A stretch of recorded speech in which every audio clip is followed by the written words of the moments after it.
What's up everybody, this is Reese from cmanga and welcome to my review of Hajime no Ippo chapter 1101 Mirrored Bison. My god, this chapter just shows you that despite how he acts outside the ring, Takamura is a friggin' genius.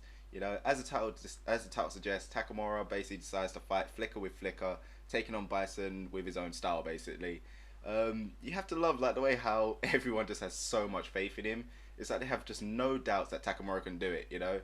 It's like Mashba and Senda, I think even they kind of explain, like, even though they don't use it as their main style, both Miyata and Itagaki can both use flickers. It's like, hell, even Ippo has used something similar to Sendo Smash, you know, used a 3/4 uppercut.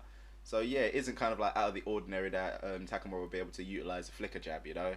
The only question basically comes from whether he can actually kind of use it efficiently, you know, whether or not it becomes some cheap imitation, because, you know, let's face it, this is the world stage, and this is no place for some half-assed technique, you know. We already saw it before, you know, when Takamura was kind of playing around with trying to come up with his own Sunday punch. This is when he came out in a giant beetle costume, the horn broke off, and everyone's calling him a freaking cockroach. Yeah, you know, remember he was trying to come out of that whole little beetle horn punch type thing, which was so predictable it didn't work. It was just pure luck that, you know, he ended up like kind of catching him with his other hand. It's like, see, I did it. I distracted with the big horn and hit him with the little one. It's like, that's bullshit. So yeah, you know, it's like, there's no way he would have landed that blow to win the match. It's pure luck. But anyway, obviously in this case here, it's completely different. You know, you see kind of like how serious Takamura is. So it's one of the things of, you know, he's basically, whatever he's trying, he's super confident that he can pull it off, you know what I mean? But boy, that was one amazing display. You know, the speed that he showed just proved that it was just no imitation, you know, it was the real deal. Takamura is just godly.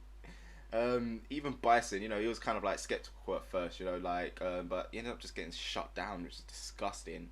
I just love the way, you know, how he kind of thought the exact same thing that Takamura's did. It was just like, oh, it's cool, I'll just parry him all. But it didn't work. You gotta just love the artwork when it connected, you know. It just looked like he blew his arm just straight off. It looked like something straight out of Terraformers, man. Jeez. But yeah, I really do love Morikawa's art style at this point. You know, he does a really good job at kind of like depicting what the boxers are thinking and experiencing. It's just really nice. I love it. But yeah, Takamura's flickers, they're a cut above, you know. Not only is he kind of using his elbow and his wrist with it, he also adds in his shoulders to kind of give it a bit of extra range. So basically, it's like even Bison, he was kind of caught off guard with the way that it's like, oh my god, it's extended. Where the hell did that come from? So yeah, he finally caught him, got Bison to back off, and they really is like kind of the first hit he kind of fully, it's like the first proper clean hit he's made in this whole entire match. So there we go. Takamura is now using Bison style against him. What the hell is his next move gonna be? You know, that's kind of like what's ending with this chapter.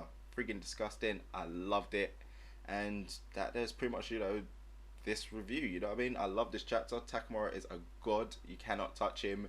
I don't know how the hell he came up with that. It's just crazy. He's a nutter. So yeah, that's about it from me for this review, guys. You know the usual thing to do at the end of these. Let me know what you thought about this chapter in the comment section below. And as usual, don't forget to check out other things to do on the channel. So I'll see you next time.